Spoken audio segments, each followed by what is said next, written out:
আইসি কাজে কইনা লাজে আছে দুটি বর্ণ বলতে হবে শব্দটা কি?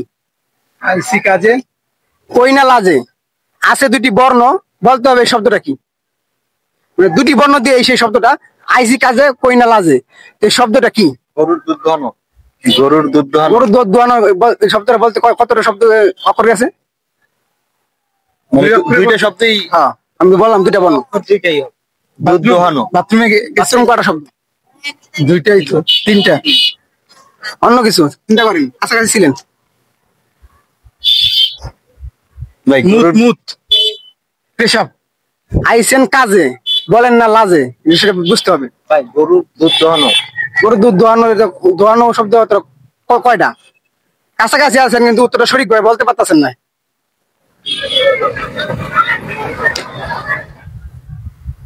আইসেন কাজে, আপনার অনেকেই এই কাজে আসে কিন্তু বলতে পারেন না লাজে। পেশাব করে নাকি শীষ দেওয়া? না, ওই হয় নেই শব্দ। অনেকক্ষণ চেষ্টা করার পর উত্তর দিতে পারেন নাই।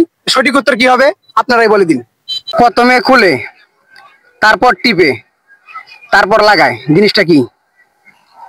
প্রথমে খুলে তারপর টিপে তারপর লাগায়। একদম পজিটিভ চিন্তা করবেন, নেগেটিভ নেবেন না, তাহলে কিন্তু প্রশ্নের উত্তর পাবেন না।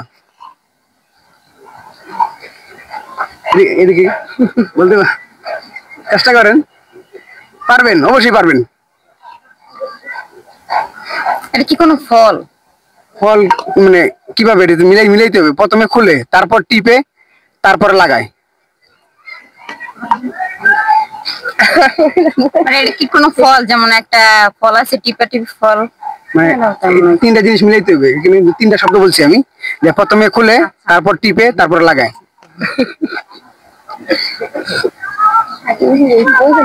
না পারলে একটু দর্শক রূপে ছেড়ে দিয়ে যাইলে উত্তরটা মনে হয় না পারা হইব। পারবেন না? তাহলে দর্শক, আপনাদের যদি জানা থাকে সঠিক উত্তরটি কি অবশ্যই বলে দিবেন। সঠিক উত্তর কি? আপনাদের জন্য আজকে প্রশ্ন থাকবে, 303 থেকে 203 যদি বাদ দেওয়া হয় তাহলে কত থাকবে? 7 থাকবে। কিভাবে? 203 থেকে 303-তে 203 বাদ 203 বাদ থাক গেলে তাহলে থাকবে 9 থাকবে। আপনি না, না। কি মনে করেন কত থাকবে? 10 থাকবে। 10? হ্যাঁ। কিভাবে? 303 থেকে 203 বাদ 203 বাদ, তাহলে তো মাইনাস যাবে। জি তাহলে মাইনাস যাবে, থাকবে 110।